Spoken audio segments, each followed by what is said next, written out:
Loretta Miller is an artist from Melbourne who is the frontwoman of the band JAZZPARTY. In 2023, she released the solo single Dog and followed it with Passenger Side and other songs from what would become her debut self-titled album Loretta, which is out now and it's pretty fabulous. So I'm going to ask her about it. Hello, Loretta. Hello, how are you? I'm very well, thank you, and pleased to have the chance to talk to you. And you have like a life in music. You grew up with music. Your mother Tracy is a musician, as is your aunt Lisa. I imagine you don't know a life without music. That's true. I don't. Recently somebody asked me, surely with your auntie and your mother, you knew that this was not a good idea. And I said, yes, I did know, but there was nothing else. There was nothing else for me. I think that's most musicians are in or people who choose the path are in a similar place. You Well, have to. and your name as well kind of might have been destiny. Yeah, I know. I like it's silly. It is actually silly. I remember being very young and my grandfather he was a painter, like quite a well-known painter of the time. His name's Peter Miller and he was a pretty eccentric guy and I was very little and I went over there. I used to stay at my grandparents all the time. He said, "This movie is about you and I need you to sit down and I need you to watch it." And he probably had like, 2 bottles of wine before this conversation. And the movie that we watched was Coal Miner's Daughter, which is about Loretta Lynn. He's like, "It's your movie. This is about you." And my mum was like, "I don't know if this is right. She's a bit young for this." Yes. So it was a funny thing because I saw that movie very young, like probably much too young. Mm. Um, but because my grandpa told me it was about me, like I must have absorbed that as well somehow. Like, I don't know, it's silly. Well, but also it would have been confusing because you're no doubt sitting there as a young person thinking, but I'm not a coal miner's daughter. My dad's a fireman, and I used to sing "I was born a firefighter's daughter." The little tribute to that, yeah. That's an interesting combination, a fireman and a musician. Yes, well, so dad is like he's the one out of, he's one of 5 siblings.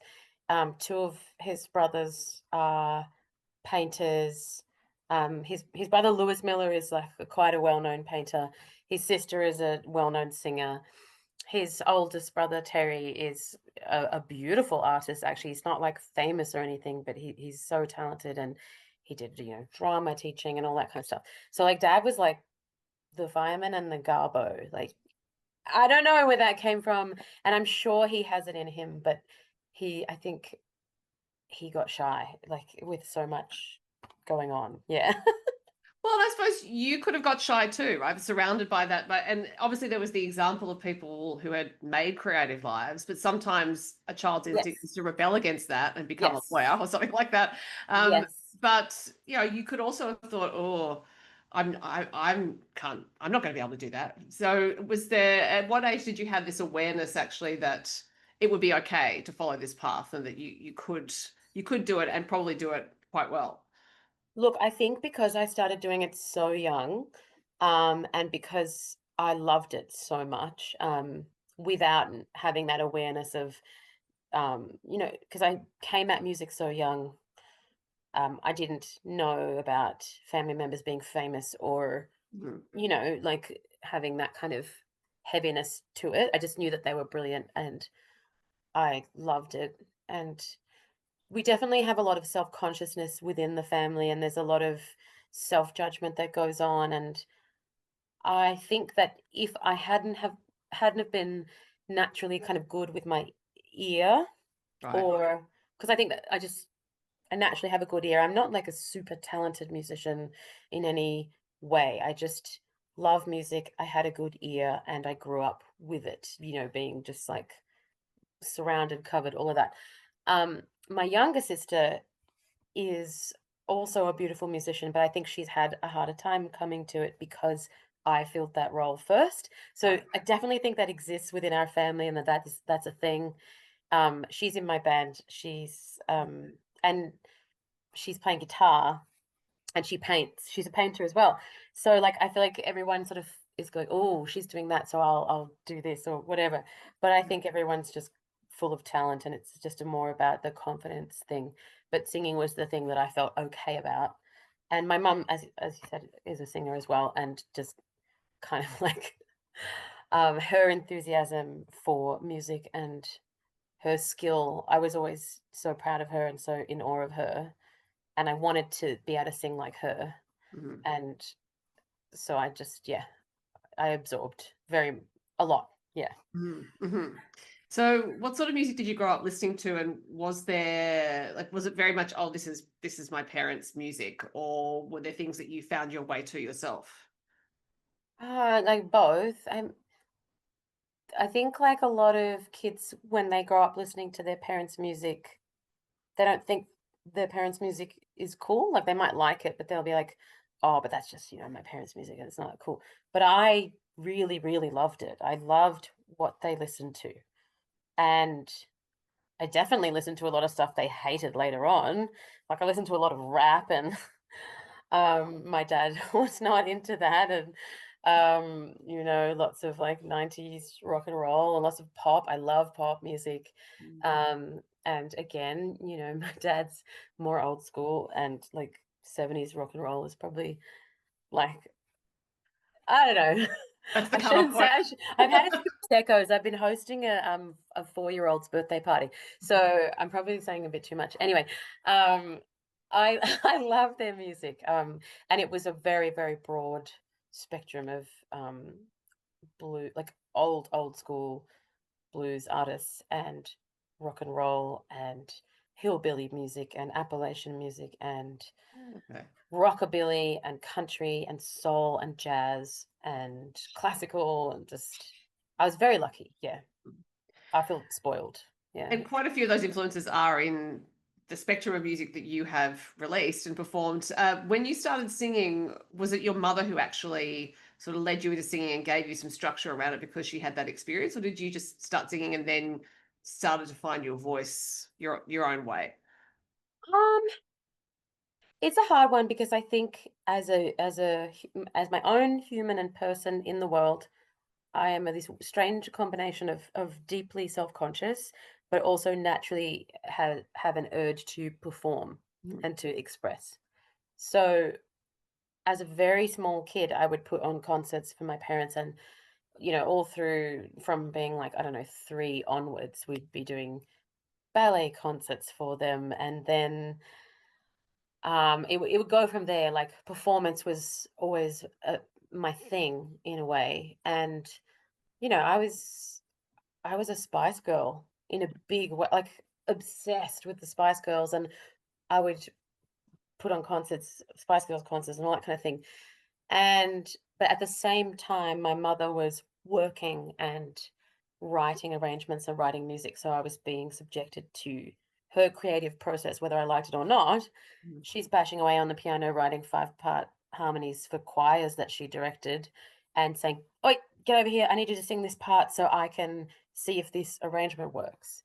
And I guess that like helped me have a better understanding. And then because she could see that I could do it, she would say, "Oh, do you want to jump in the gig, or we're doing this bluegrass thing, or we're doing this soul show, or this gospel a cappella performance." Like, and I ended up being involved that way, and that's how I met a lot of brilliant musicians. Like I met the Baylor brothers, Andy and Peter, through mum, and Lisa was also would play with those guys back in the day. But my first gigs, like singing in front of a real audience, were with like Peter or Andy Baylor and mum and whoever else, singing Patsy Cline tunes, or singing in mum's band. And then like my first kind of big shows were touring with Lisa because I did her backing vocals. So, you know, very cool education. Yeah, yeah, yeah. But not what I think they would have. I don't think they would have given you the opportunities if they didn't think you could do them. Right? It doesn't sound to me like your family members are inclined to do it just out of charity, if that makes sense. Because No. they're all great artists, so it's not a question of, oh, Yeah. get Loretta in and just give her a shot. It sounds very Yeah. much like they wanted to make the best music and brought you in for that. Yes, look, mum, obviously, I reckon there would have been some iffy moments with me. Like maybe I was very shy initially. My voice would just drop Right. away, and um, so I'd be all confidence behind the scenes, and I'd get onto the stage and step at the microphone, and really, I would do okay, but I wasn't doing what I can do. Mm. It took me a really long time to get over that stage fright. And I used to have anxiety attacks before gigs and things Right. like that. Yeah. And so many musicians do Yeah. struggle with that, which is really funny because you have this urge and you still have so much doubt. I I don't know why. I guess we're sensitive people. um, but with Lisa, I remember she put a new record out and I listened to it and I loved it. And it was her car tape volume 2. Right. And so she did these brilliant records where she was doing her own takes of famous and or little known songs even that by artists who that she loved and she had been influenced by, and her really beautiful unique interpretations of that music. And she did a lot of double tracking of her vocals on the Yeah. car tape too, and I was listening and I thought, "Oh, I could do this," and I told my uncle Ben, her husband, I was like, "Oh, I should just do it with her. Like, how fun would that be on stage?" And he was into the idea. He thought it'd be cool, and I was pretty young. And they had me over one evening and said, "Well, let's give it a go. Let's see what it sounds like." And I think Lisa maybe wasn't sure. We hadn't really sung together before, I think, apart from maybe a family gathering or something. And we were sitting at the table and she was playing her songs and we started singing together and I kind of, I was putting on her voice a little, like Right. familial kind of mimicry. And we looked at each other and Ben came in and he was just like, "This is nuts. This is so weird. It sounds bizarre but fantastic because the voices blend so well." Mhm. And so we toured from there. So I had to prove myself. Like, Yeah. Right. yeah, but definitely, yeah, great. Such fun, yeah, doing that.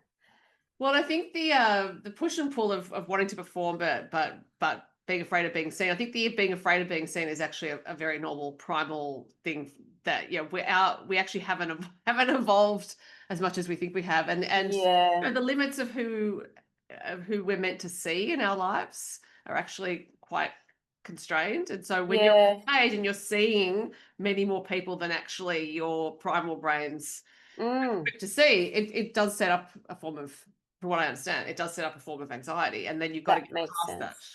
sense. You Yeah, have to get used to being seen, and that's not an automatic thing. That's just if you're a functioning human being, it's not automatic that you just go, "Oh, it's amazing that I'm being seen by hundreds of thousands of people." You've actually got yeah, to sit and get familiar with it. mm. That's a really good point. I, I think that also it's something I notice with a lot of singers. I teach little kids singing now, and some children naturally just have this gusto and inhibition, which I love, and other kids are just so shy. And what I think is that a lot of us have an idea of who we are inside our head and what we sound like, and then we're very challenged by the sound of our voice outside of our own body, which is this thing of speaking and singing. And I feel like my younger sister has that fear.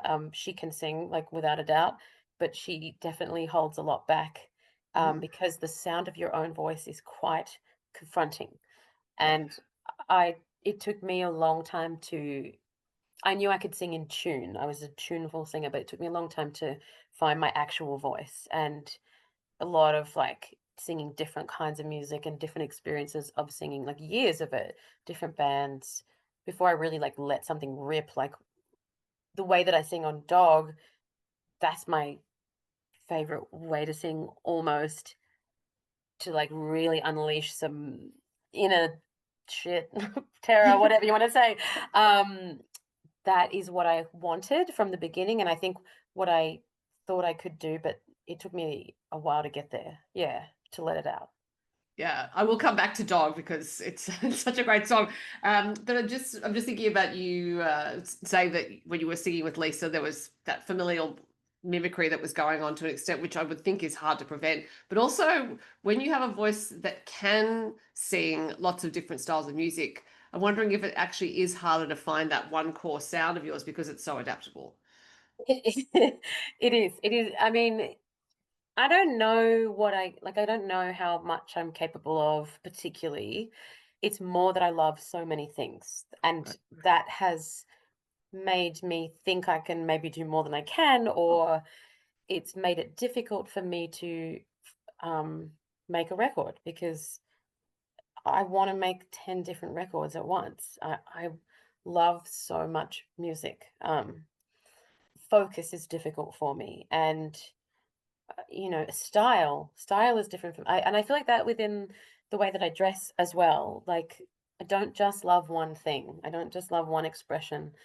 Um and I really love it all. I really do. Like, when I hear country music and I hear, but even in country music, there's just so many different ways to do it and so many Mm. different deliveries. And I love yodeling, and I love, you know, that real like American rock and roll singing. And then I love that real mountain Appalachian gospel sound, which is, it's really different approaches. And I Mhm. want to do all of it. And so, and I love rock and roll and like, yeah. So yes, and it makes it tricky. Um, it's cool to be open to playing, I think, Mhm. um, and to be open to different styles. Um, and it's been interesting for me to grow up with my auntie and my mother because they're not related, they're sisters-in-law, and my mother has this very big soul gospel, like, and she loves country music, and she loves all that pure folk music as well, but her voice naturally to me lends more to that strength and that, you know, huge sound. And then Lisa's this beautiful singer-songwriter. I mean, I think a lot of people would say yes, she has a country voice, but she can sing jazz and like, any, I mean, they can both do anything really. It's just that we, uh, society likes to put you in a place, and I feel like to understand ourselves, we often feel like we need to be put in a place. Mhm. And so far, I've been very confused about what my place is because it's just too much input. Yeah.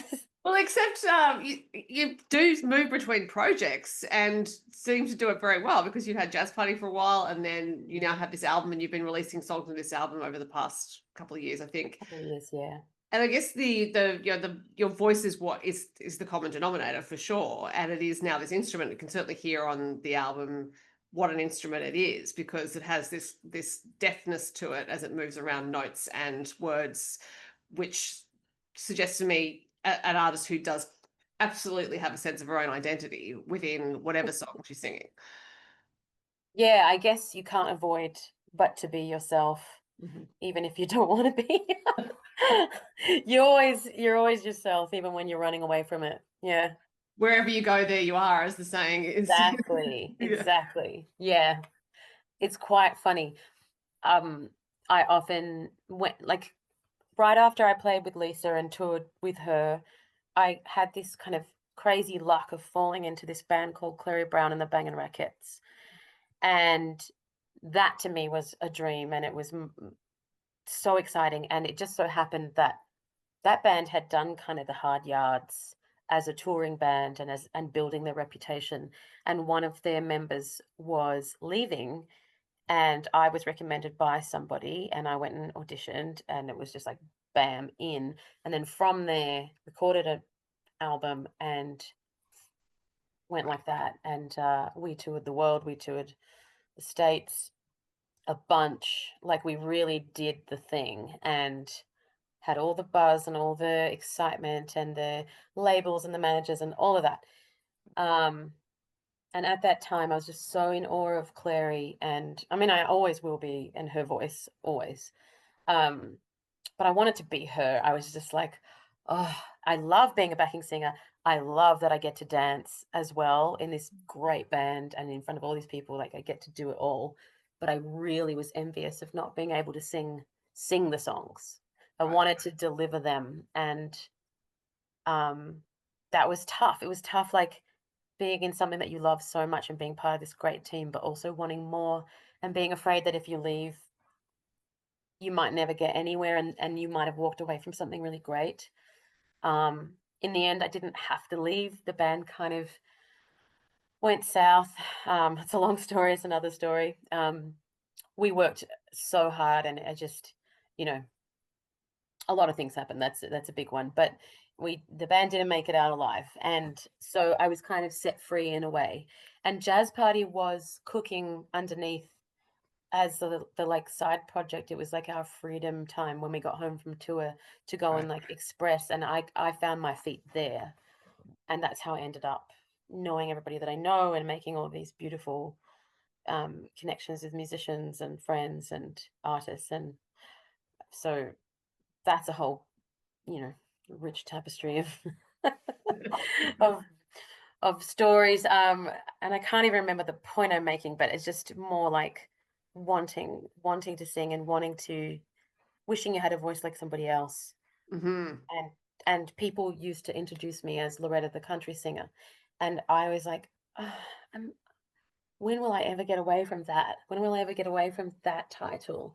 And then all of a sudden, being in Jazz Party and having some minor success there, people are like, "This is Loretta, the jazz singer." I'm like, "Oh, just, I don't want to. Just don't call me any kind of singer. Just call me a singer." Like, it's not that Yeah. either of those things are bad. I wish that I was proficient enough in either of the worlds to be given the title, but I never felt right being just called one thing, if that makes sense. It makes absolute sense Mm. because it's other people's shorthand, not yours.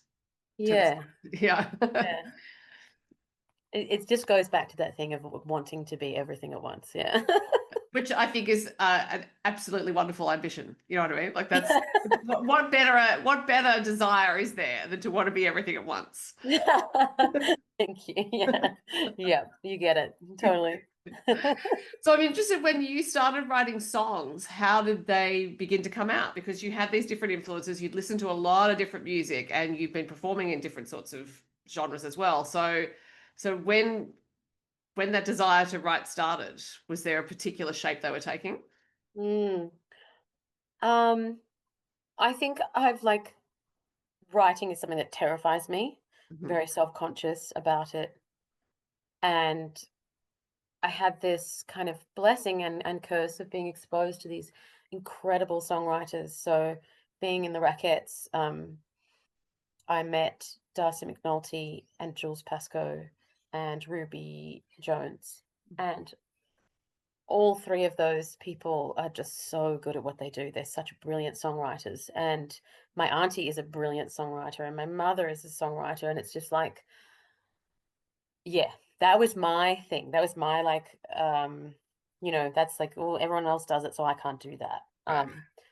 But I do remember even in primary school, like writing little pop songs. And I think it's because I just write little simple pop songs, really, that I was like, oh, this is not highbrow enough, or, my little take on things. I'm not really, I didn't go to school a lot. And my education is not great in terms of academia. And it's something that I struggle with and I carry and I feel ashamed of a lot coming from a kind of quite intellectual family. And so songwriting to me was scary. Um, but it's just something that keeps coming up. So, like, you have feelings, you're an artist and you have feelings and you have stuff that comes in and that you need to express. So, my friend, like Darcy, has always supported me with my songwriting and given me a lot. And so we've written together in Jazz Party, and that Mhm. it's developed my confidence a bit from there.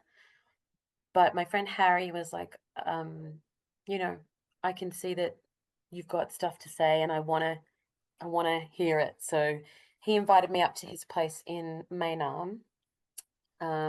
Is Harry Angus. He's a musician and he also is Emily Lubitz's husband, and she's just released a very beautiful country record.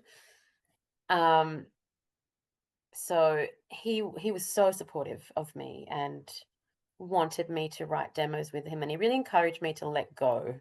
a little bit. So I was like, this is what I've got. Here's a piece of a song, and I don't know what to do with it. And he's like, it could just be anything, just like really pushing me to just open up, let stuff happen, and not be too precious. And it's the same with Darcy. It's like, don't be too precious.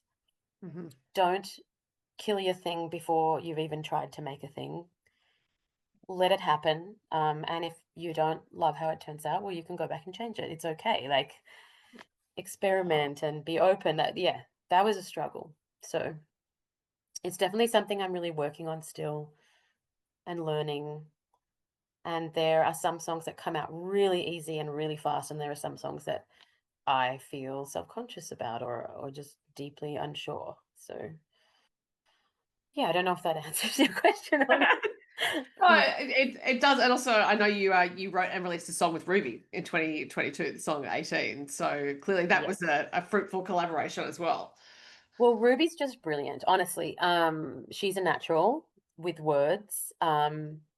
And I found that I think I can see my strong points, and I think I'm maybe good at like puzzle piecing things together or figuring out what a song needs or where the song needs to go maybe. I don't see myself as a great lyricist particularly. I would like to be, but I feel like Ruby really is naturally there, and she sent me a piece of a song, and then I just was like, this is I love this, and I just wrote a response Right. to her verse. And so we've been writing like that together ever since. So we send voice memos or little notes back and forth, and we piece our songs together that way. And I love that. It's like a challenge, Mhm. and it's also gives you time to sit alone and tinker with something. And rather than being in a room and being like, oh, I have to come up with something right now, otherwise this person's not going to think I'm very good, or you have these different ways of doing things. Um, and I think uh, for me, songs often just come into my head really fast, like a melody and some words, just a piece, like a chorus, or I'll be driving my car and it'll just be something's happening and I'll have to pull over and sing it into my phone. And then often you will listen back and go, oh, I have no idea what I was saying or what was going on there. But sometimes you listen back and go, oh, I like that one. So yeah, being able to record your voice Mm. is is a good thing. Like, I kind of wish I had one of the old school like tape recorders so that I didn't have to like be so attached to having the phone nearby all the time. Well, and the car, I think, is fertile ground for a lot of artists because and it's probably because your brain's occupied driving, and so That's it. stuff pops into the vacuum, and Yeah. it's an inconvenient time It's for it. inconvenient. It's so annoying because it's true. It's walking and driving. It's the place where when you're letting go of everything else, you're not focusing, you're not trying too hard. That it, like there's so many artists or writers that you'll read about their inspirational kind of time for them, and walking is a big one. Like, from the days of old, people will say walking was the answer to their creativity. So I Yeah. totally see that. Yeah, it's your mind letting go, and then stuff comes to you. So, at what point did you decide to start writing and recording under your own name? So, Dog came out in 2023. That was the first single for what would become the album, but at the time, Mm. you may not have thought about an album. No, I definitely was thinking about an album. I had been for a very long time. I'd been wanting to make my own record since before the Rackets, and fearing that. And we're I think like around that time we're in COVID, and I had kind of given it a go, a little solo project a go a few, I don't know, 4 years before. Mhm. And I did like one or two gigs, and I don't know, maybe someone gave me like an average review of the gig, and it just crushed me, and and then Jazz Party was such a beast, and it's so much fun. It's so joyful to be in Jazz Party. It's very easy to just get lost with that. And I could just give my whole self to that, but I felt like I needed something that was just mine, for like just to at least have a go. I mean, I do, and it is collaborative still. It's so collaborative, but It's more my voice and my direction and me calling the shots, which I don't know if I've loved that experience so much, but it has been very challenging and very good. And but yeah, when I started, um, I had Dog and I had Reason and I had Gonna Be Lonely, Mhm. Collected, just me at home on my guitar. And that's when Harry was like, you need to come up and we need to make the demos Right. and you need to get the album. Like, come on, let's do this. Like, and I need to be pushed. And he pushed me. So, yeah. So when I first listened to the album, I actually hadn't heard Dog or Passenger Side when they came out as singles. So I'm listening to the album and I'm thinking, yeah, I'm interested, I'm intrigued. And often I'll put albums on the first time and let them play just to start to get used to Yeah. the vibe of it, for lack of a Yeah. better term. But as soon as Dog started playing, I went, oh my God, what is that? And it was because, as you said, you just really sang that in a certain way, and that's what grabbed me initially. And then I immediately hit replay on it. Like Mm. I have to hear what's going on because like musically fascinating, but also lyrically fascinating. So I really want. Well, I'm kind of somewhat hesitant to ask what inspired it, but please tell me. Oh, look, I'm a pretty open book. I mean, Dog was obviously coming from a pretty dark place in my life, and it was I was sort of learning a lot about codependence and what it is to be a codependent person, which I am, out and proud, and working on it. Um, and you know, the song came first before I kind of like realized what all of that was about. But it's just raw emotion and feeling, and it is what it says. It's how I felt at the time, and it happened. It's one of those ones that happened really fast, Right, and it's probably the song on the record that is, I would say, the most mine because every part of it and every piece of it is exactly how I wanted it to be. Whereas other songs have obviously just like, I mean, you still, even the collaboration of the musicians playing on it, they're bringing their genius to it. Like Louis King's guitar solo in that is phenomenal. Like, I can't get over how perfect it is. And Freya's drumming and all of that. But I called the shots on how it sounded and exactly which take and exactly which part of everything to use and how I wanted it to sound. And yeah, it just needed to be that way. So, in so many aspects of my life, I'm unsure. And then every now and then I'll be quite sure. right. Yeah. And did you record that just as one song, or did you record a few at around the same time? We recorded, no, we did all of the songs that are on the record. Pretty sure. Yes, we did all of them at Harry's in like a week. Right.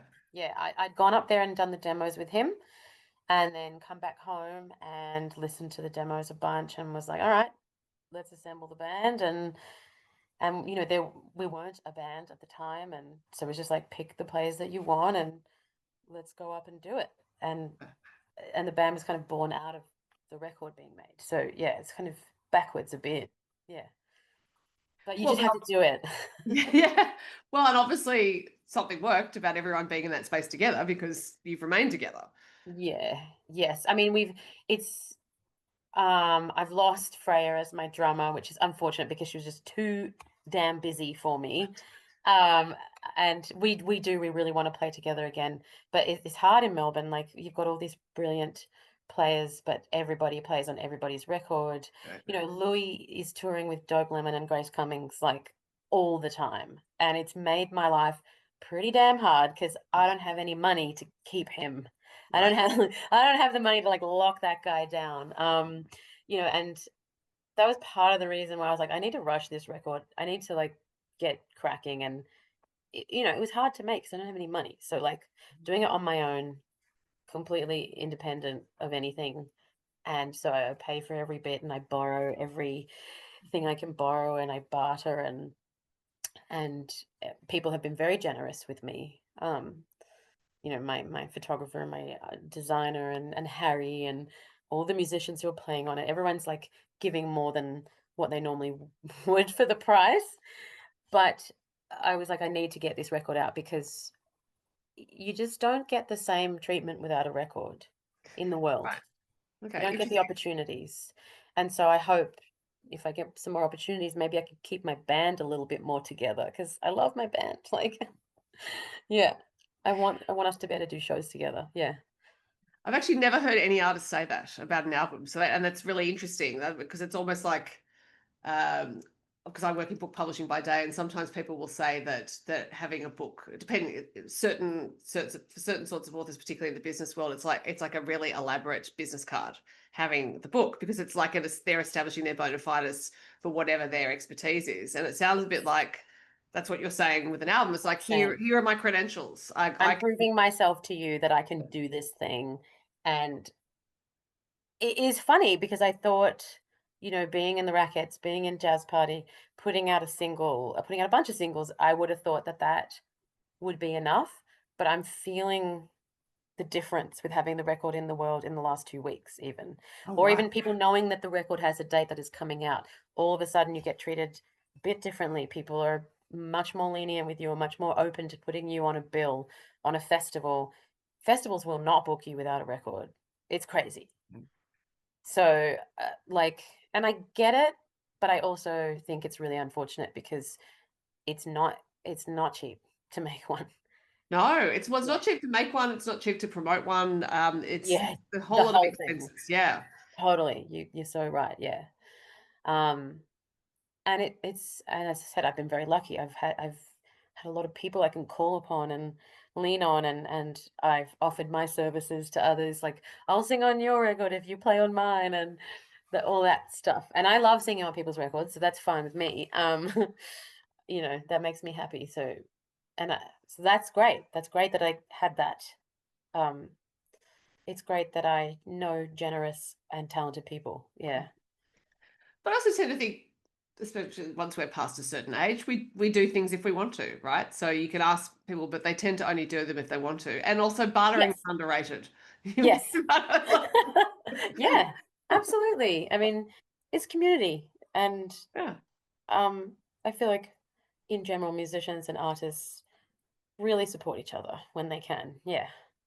Well, and I'm also a great believer in really valuing singers, actually, because we can focus very much on the songwriter part of singer songwriter, Oh yeah. and overlook the fact that again, if we go back to the primal nature of humans, singing connects with people on a level that very few other things can do. And so particular tones people will connect to. It's one of the reasons why we love going to live music, because you're hearing live Yeah. voices, harmonies, all those sorts of things. And so I don't know that you can put a value on a great singer if you're contributing to someone else's song, if you know what I mean. Totally. Like, I love that you said that. I don't think we talk about that enough. And um, I didn't initially like want to necessarily. I think I needed to write, but it wasn't like the dream to be the songwriter. Um, I like to be on stage and I like to deliver a song and I like to perform and to sing. And that goes back to that feeling of watching Clary singing these fantastic songs, and me thinking, oh God, I wish I could sing that. I wish someone had written a song for me to sing. And, you know, I do feel like, I can't I play a tiny bit of guitar, and I feel embarrassed about the fact that I'm no great player or whatever. And particularly in this genre of music, I feel like, oh, sometimes I'm standing on stage, I'm like, what do I do with my hands? I feel like I'm meant to have a guitar in my hands, and when I write the songs, I often do, but I'm just not confident enough or good enough, straight up, to do that. But I do think that it's underrated to Hmm. sing somebody else's song and to do a good job of that, and to interpret a song. And that's why, like, my auntie is such an incredible songwriter, and she has albums of her own songs. And one of my favorite albums of all time is her record, "Morning in the Bowl of Night." But she's famous for her car tape records, which were her interpretations of other people's songs. Yeah. And I really think she is so good at that. And like, tapping into something and connecting with something that someone else has made. And that used to be the thing. That used to be the thing that people did. All the Yeah. greatest singers that you've listened to, all the soul greats and a lot of the country greats, they were singing other people's songs that were written for them because they had the pipes to deliver it and the emotion and the Yeah. expression. And yeah, why is that not cared about or supported or as much? And it's tricky these days because it's like the money is in the songwriting.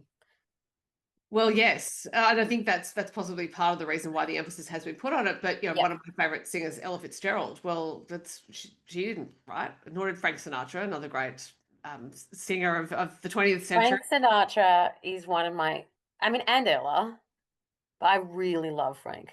Oh, Sinatra, I I could go off on a really whole love him. tangent here. I'm a huge Yes, Frank Sinatra yes, fan, and it's yes, just me that too. the way he would phrase things, and it was kind His of deceptive. timing. Yeah. Oh, You would sort yeah. of listen to him sing and think, oh yeah, this is casual thing, and then if you listen closely, it's like, oh my God, there's this way he's doing this that I've never heard anyone else do. He is badass, and his timbre and his timing and his phrasing is just like you cannot beat it. And I feel the same way about Patsy Cline. Right. Oh, holy moly. The woman could emote and just, she didn't want to she didn't like Crazy. She didn't like a lot of those songs of that ilk that were written for her. She was like, they're too pop. And I'm like, she wanted to do like rockabilly and, like down home country. And but the way she sang those songs was like something else. It's so performative and emotional and exciting. And like little me at 3 years old was just obsessed. Like I'm dramatic. No, I I think can that's it. Yeah. Well, no, look, I got obsessed with music from the same age, so I totally understand. But just on your album, I'm wondering I'm interested in the recording order, just because not all the songs are about uplifting things, but I think there's a lightness to the album, and I'm wondering if actually you recorded Dog early and kind of got it out of your system the way you were singing it, to clear the way for because some of the other songs there's a very different way of singing them. Yeah, that's a good question. I'm trying to think. Like I wrote Dog first, but I actually maybe Gonna Be Lonely was first. Um, no, I don't think that it was they were recorded in the same session with Hmm. the band. I did my vocals for I did guide vocals while we were recording live. So the band is all like live takes, and I did guide vocals in like a little booth, and then I kind of pieced it together afterwards back in Melbourne and added a few things like the pedal steel was added in Hmm. Melbourne, Shane Riley, and some horns and things like that. But out of all the songs, Dog was the one that I was like mostly happy with the guide vocal. I was just like, yeah, that's kind of how it needs to be.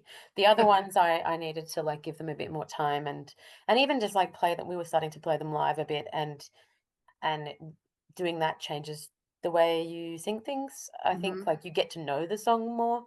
Like it's recording first is interesting because Jazz Party's done everything the opposite way. We play a brand new song. We'll teach the band the song like in half an hour before the gig, and Right. then we'll play it live and we record the live gigs just on a phone and listen back and see how things feel and they develop live over like weeks and the musicians will bring stuff out in the songs. Whereas these ones it was like, okay, here's the demos, here's the songs, let's record them. And then we were playing them live after. So Hmm. yeah, quite different experiences. And both have their pluses and minuses, but I think I prefer to be able to play things live first and feel them out. But it's all yeah, that's about the like luxury of having a band and having gigs that are regular that people are coming to. Yeah. When I first started with this project, like it wasn't easy getting people to come and like get to book a show and to Because it would have been just after lockdowns, right? It's around the oh, time you, yeah. yep, yep. It's changed everything, yeah. such a pain in the ass. Yeah, I think especially well, as we know, especially for Victorians, and I do when I'm speaking to artists from Victoria, I do, especially from Melbourne, I do still talk about it because like I interviewed Ellie Mack a few weeks ago, and the single Yep. she just had out, she'd written during that time. Like this was something that Yes. she'd only just released, but it Oh was still wow. very much impacting her. And Yep. because it had changed everything, there was a band she was in that was defunct because of lockdown. So her whole expression of what she was doing had to change. You no doubt had a similar experience where there were projects you had underway or things you wanted to do that just could not happen for 2 years. Mm, yeah, totally. And it just it made it harder to start something new coming out of it because people were changed. People have been changed Yeah. by that experience. Um, the music community is still struggling here, and Melbourne is a pretty insanely cool place for music, and there's so much going on. But it's just seemed like the thing that I felt the most out of lockdown is like the price for everything has gone up, Right. and the price for music that musicians make has gone down, Right. which is like, I don't know, woe is me, but has not been easy. Yeah, to Yeah, it's push one. through that. I think you're allowed to. It's not. I don't think it's woe is me. I think it's perfectly reasonable. But it's also again part of the reason to still talk about it because it does have this ongoing impact. Not only change the music that was made and not made, the Mm, permutations of things that were going on, but yeah, this the I guess in part the devaluing of the live music experience in particular because it was so quick to go and so slow to come back. That a lot of people lost the habit of going to live it's the music. habit, Yeah. yeah. And I think one thing I see and I really notice, I remember like I went to TAFE and did music performance for 1 year before being like, I don't need to do that. I'm out of here. Um, but I met all these sweethearts and made friends there, and we would go to gigs together, and we'd go to the nightcat and we'd go dancing, and we would just go to anything and everything, and we would party hard and stay up really late and all of that. And like you did that as a person because you knew that the so and so's brother or sister, whoever who's slightly older than you was doing that, and that was cool. So you're kind of like following in people's footsteps. And what's happened since COVID stopped a whole like generation of young people being able to do that. Then the ones under them didn't get to see that as like that's what you do. You go out and you have a wild time and you connect, and they didn't sort of so it's really like traveled down this chain of and affected the way younger people are engaging with music. And like when I say younger people, I mean like high school and primary school, and it it's been quite devastating. And I worry for the younger people because I think music's so important, and I think the community of going to shows and also like partying and drinking too much and staying out too late and feeling crap in the morning is part of the experience of like being young and learning, and but connecting with other people is like that's the main thing. Yeah. And getting loose and like seeing something that you might not know that much about or be super interested in, but you're going because your mates are going or so and so said it was good. Like I think that's what's been affected. I know it will come back. I think it's part of the human way that we need that stuff, but it's made the scene different. And yeah, I see people at gigs just behave differently. Like they're on their phones, they're filming Right. everything. Um, they don't let go as much, and I think that's sad. Yeah. Yeah, because it is about connections, about connecting to the artist who's on stage and the artist connecting to the Totally. audience, and then everyone having this communal experience. Yep. And if people go once, then they'll probably and they enjoy it because live music is. I wrote something the other day saying live music is live magic, and I think that that's Mm, that's true. And there are very few experiences we can have as humans which produce an experience of lineage. I mean, it's called Bhakti yoga. So Bhakti yoga is the yoga of celebration expressed through music, basically through song and through dance, and it's about yeah. the collective experience. And that's how you express your joy and your devotion, all those sorts of things. And there are so few things that are like that. But of course, when the landscape changes with regard to which venues are there, the habits that people have not started or fallen out of, it's that much harder to get them to that first experience so that Yes. they can have that. the bhakti of it all. Yes, and the magic, the first time magic of like, I need to find that again, and like Yeah. wanting to chase it again because it was so good that time when it hit. Yeah, Yeah. totally. And also just the money thing, like uh venues really struggled, and then that feeds into how much people need to charge for gigs. And then you've got younger folks who are just like, I don't have any money. Yeah. Like, it's hard. I get it. I don't have any money. Feel the same way. It's hard, but art persists, and It does. you've made a It great piece always of will. art. It's Thank album. you. And I've had you talking for a really long time, Loretta, and it is a Sunday evening when we're talking, so I should let you go and enjoy your Sunday evening. Sorry, I'm a rambler. Oh, I'm no, please don't apologize. obsessive. I love talking. I am going to officially wrap it up. Okay. Say, everyone should go and listen to your album, Loretta. It's beautiful, and thank you very much for your time. Thank you so much for having me. I very much appreciate talking to you as well.